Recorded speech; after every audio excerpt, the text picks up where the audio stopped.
please welcome Global Fintech Co-Head of ConsenSys, Lex Sokolin.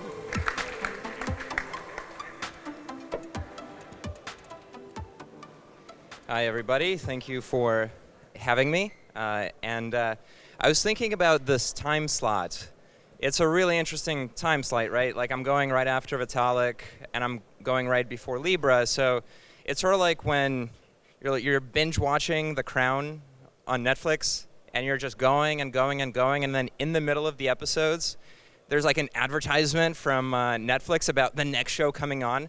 And you can think of me as that. I'm the advertisement in your binge watching of The Crown.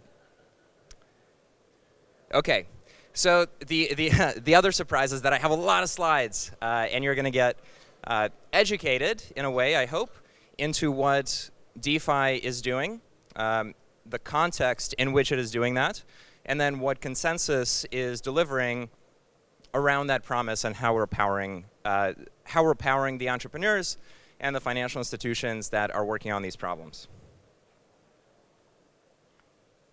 There you go. So I like to set some context first before we get into talking about DeFi itself. And so I'll talk a little bit about myself. We'll talk about the fintech industry and progress to date, but then most of you don't know me, so I'll just give a brief background. I was a fintech entrepreneur. I built a robo-advisor in 2009. The last few years I spent doing deep dive research on crypto, so if you know magenta-colored Autonomous Next, that's me as well. As you can see, I have a problem with the pink color. And then we'll talk about what that C represents at the end. Also, for those of you who think that's not cool and lame, which is actually quite a lot of people when they think about fintech, I'm a visual artist. I use code to build art, so just a little bit of credibility in terms of making things that people find interesting. Okay, so let's get in the meat.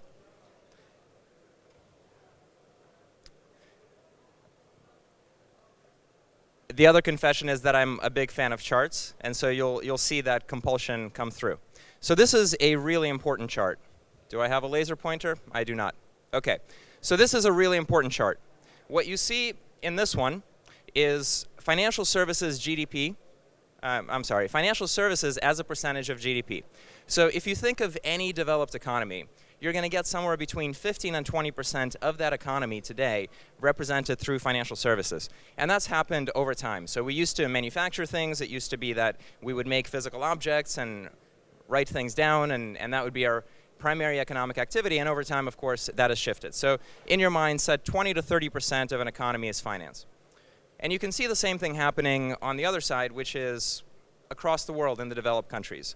So that is sort of the right-sized amount for finance to represent in some particular geography or, let's say, decentralized future, right? That's the right share of economic activity.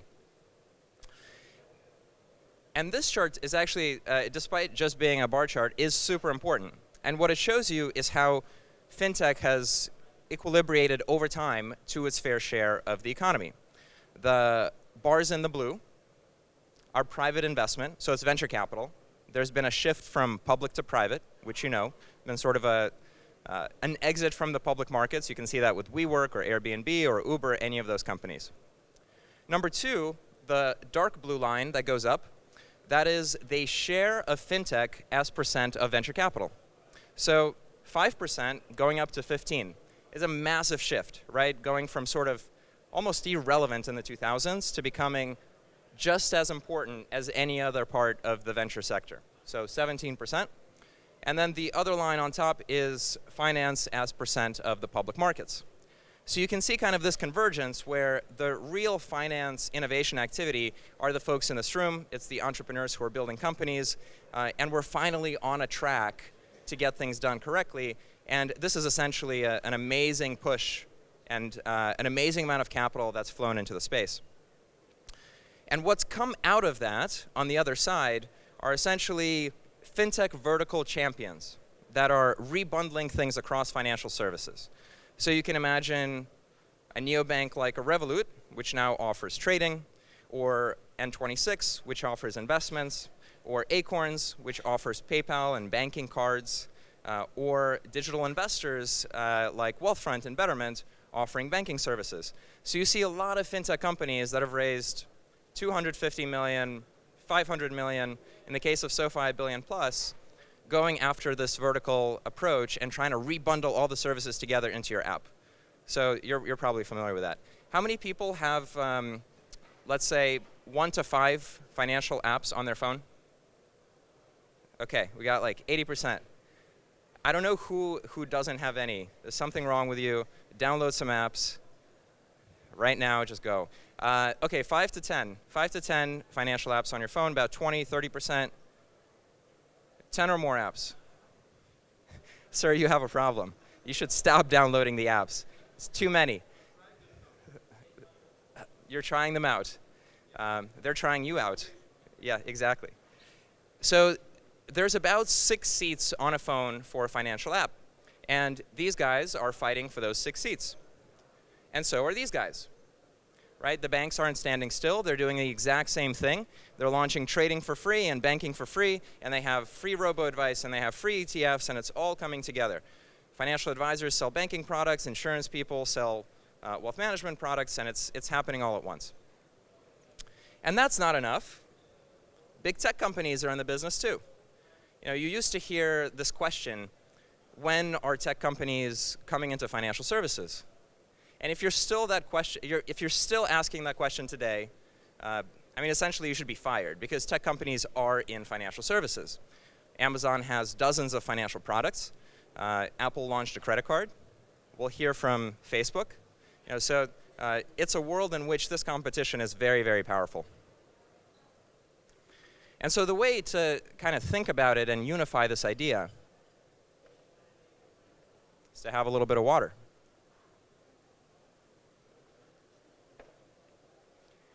The way to unify this idea is to think about how frequently the interactions happen. So all the way on the left are things like information exchange. So chatting, telling people things, emailing.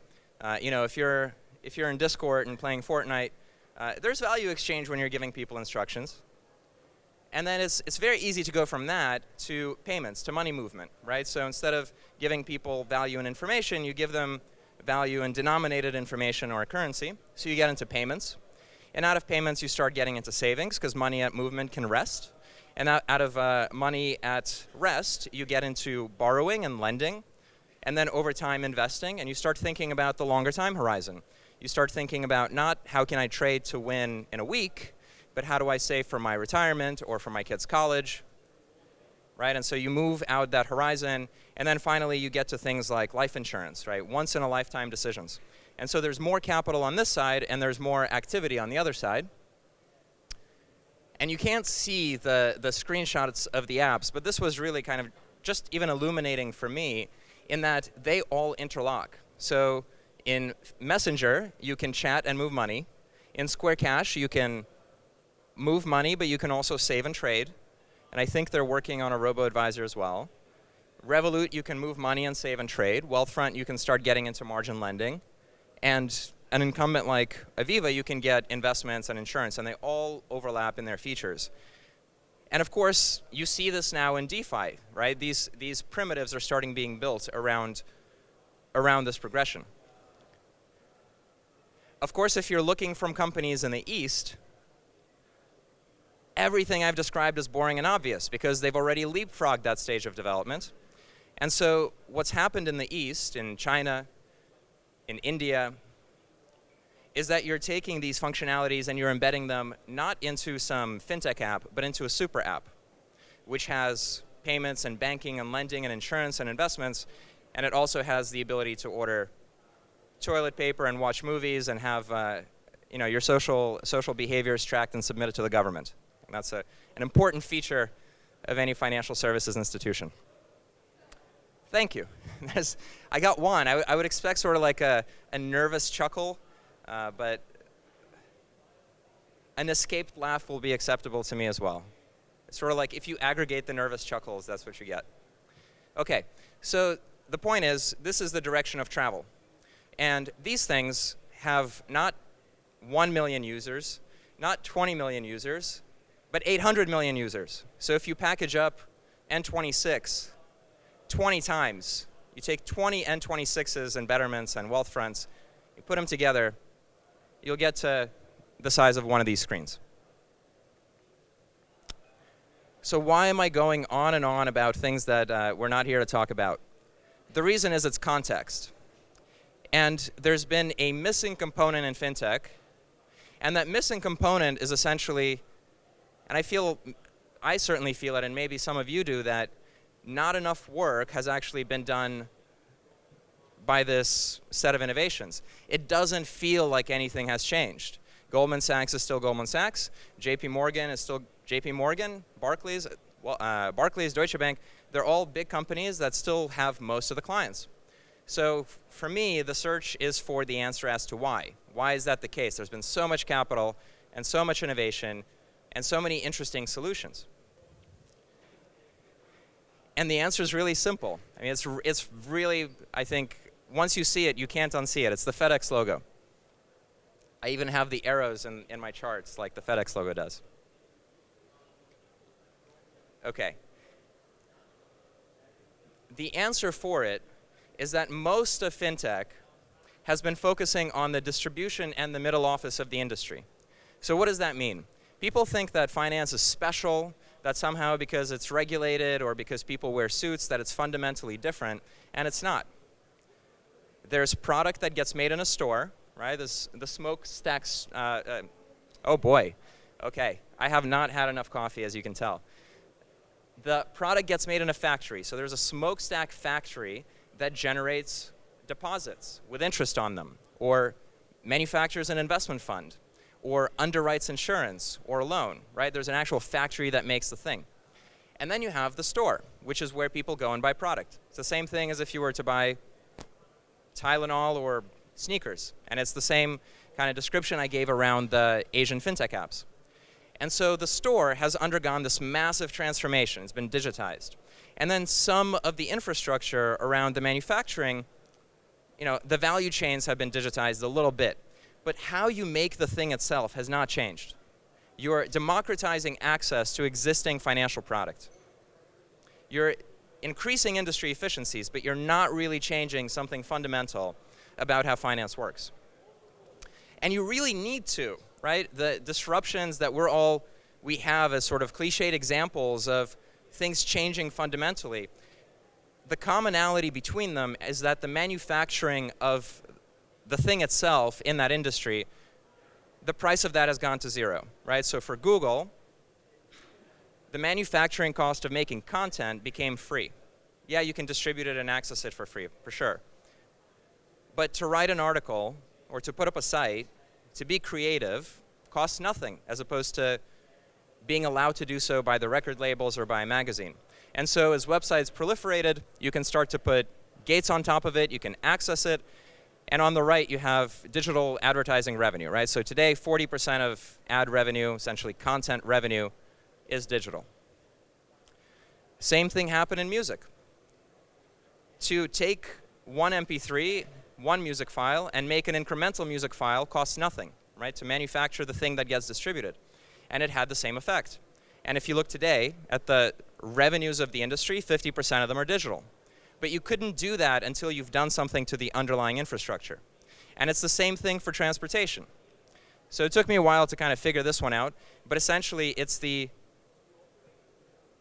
transportation license used to cost $1 million, and we've created a digital alternative, right, which Uber had composed of GPS and the iPhone and an app and a network. And so on the left is a fun chart of the price of a taxi medallion. It used to be $1 million. You'd go and get $1 million loan. You would be an indentured servant for the rest of your life, paying it off every night. And you can see that in just a few years, all of that has gone away. To make a transportation license, right, that value has been digitized and gone away. And of course, you get the penetration all across the world. And so the answer is, figure out how to manufacture financial products, commercial activity on blockchain networks. Because blockchain networks are a new type of infrastructure that is uniquely suited, I think, for the purpose. You've got digital scarcity. You have programmable primitives. You have community-based open source development right? Thousands of people work for you for free to secure your system. There's billions spent on cybersecurity. So as a financial and commercial infrastructure, I mean, you couldn't have a better starting point. And so that gets me to the meat of where things are going and why I think DeFi is super interesting and super important, even though we're still just at the edge of how this is being developed. Okay. A time for another survey. How many people here have read Cryptonomicon? That is massively disappointing. That's like 6 people. Oh man. It's, I actually understand it. It took me, I think, a year and a half to read it. Every time I'd open the book, I'd forget where I was because I think it's maybe 500,000 pages. But it's exquisite. It's the Bitcoin prophecy. And so the DeFi prophecy has also been written back in 2005. It's a book called Accelerando, and it's about the evolution of capitalism. So the artificial intelligences, by the year 2030, have begun to take over the world. And the thing that they do is they incorporate themselves, they get legal status, and they start spitting out thousands of corporations. And over time, they start having economic activity between each other. And then they invent something called capitalism 2.0, and things end up not so good for human beings. That's sort of the punchline. I think the end result is a Dyson sphere around the sun. We're just computing capitalism. So we got a little bit of time before that happens, but I guess get yourself ready on the trip. Okay.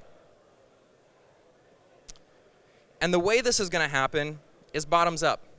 So the activity from enterprise blockchains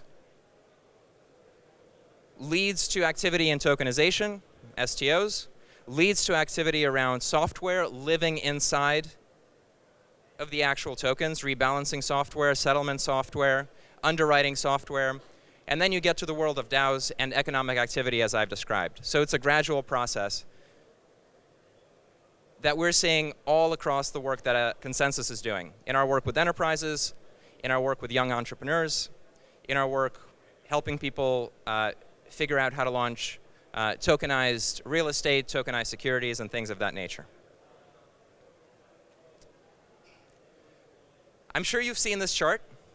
And the important thing about this chart is to see that there's a movement of DeFi protocols and companies working all across all of those industries that I've mentioned, payments, lending, banking, savings, all of it at once, right? Because that's the natural endpoint, the interconnected endpoint. And you can think of them as individual machines or factories that are using a new type of manufacturing approach to make financial product, right? So we have lending, we've got DEXs for exchange and trading, we've got token issuance, to put it nicely. You have exchange offerings, right? So all across the asset classes, this is happening. And what that means is that over time, what you used to think of as a global asset allocation provided to you by an investment bank where you need $1 million to even have a conversation, where you go and you get equities and real estate and fixed income and a value tilt and some commodities and maybe depleted plutonium or pork bellies, whatever it is that they package into structured products. You want that globally rebalanced and associated with you and taken on a life journey. You're going to get that in a token that's as small as a quarter, and it's going to have a global asset allocation with equities and real estate and crypto assets and everything that I've mentioned at a fractionalized small amount. And then as you, the customer, matures over time and has different life circumstances and goals, that is going to change along with you as well. So that's the potential of kind of the solution out of the decentralized finance arena. So what are we doing about it? So I'm psyched. I'm really excited. I'm really excited that somebody as young as 1 year old is attending this conference. You got to start early, and actually, this is for him. The quarter, you got to put it into a DeFi protocol. So ConsenSys has been involved in all of these activities over the last 2 to 3 years, and we've been learning and figuring out solutions from the world's largest clients, from financial organizations, from trade consortia, from regulators, and then we've also, of course, been involved through investing in the portfolio and seeing what entrepreneurs are doing. And you can see these numbers, which is, global reach, billions of transactions, millions in value tokenized across different asset classes. And so I'm very excited to announce that we're going to be launching a new product suite called ConsenSys Codefi.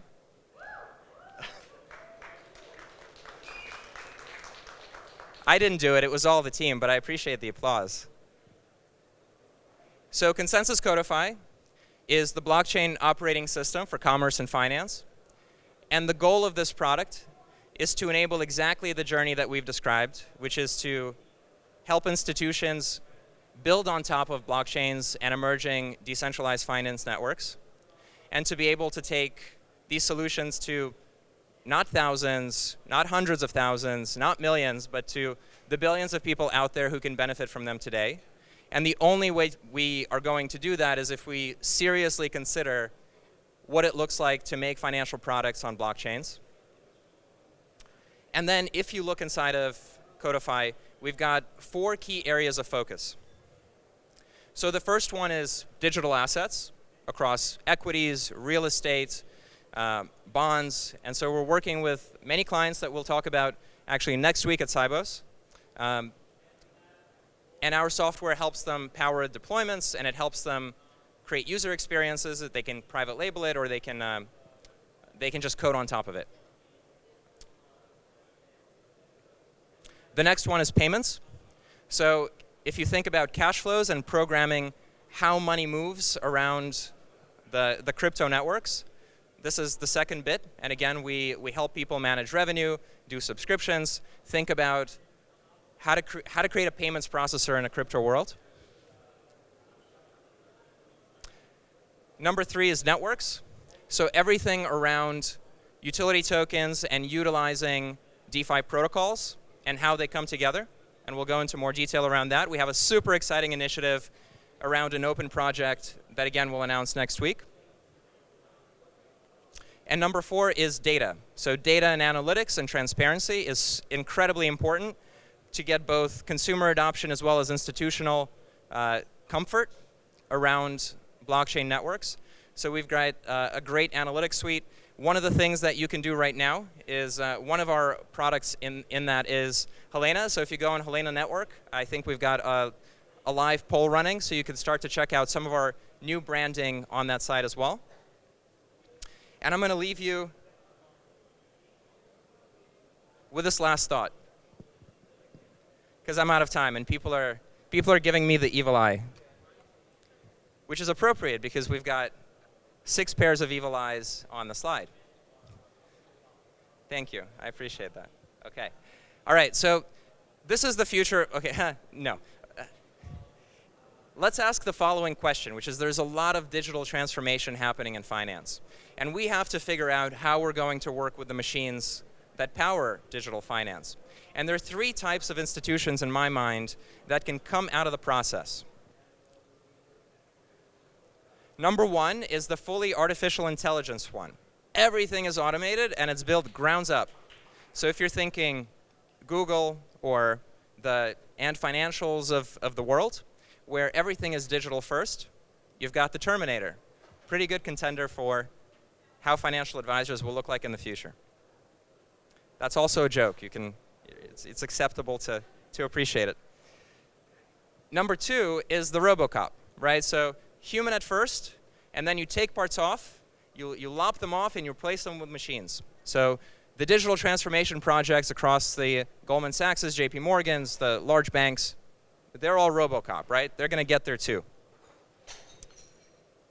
And then there's us, the decentralized Borg swarm, right? So the third answer is how do we take all of these things and contribute them?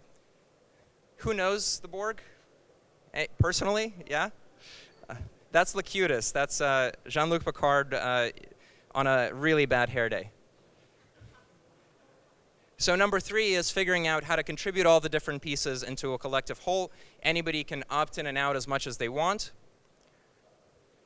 and benefit from that. And so the common theme, I think, across these three robots is that they're all powered by an operating system. And we certainly hope that that operating system is going to be ConsenSys Codefi. Thank you very much. Thank you, Lex, and congratulations on the launch of Codefi.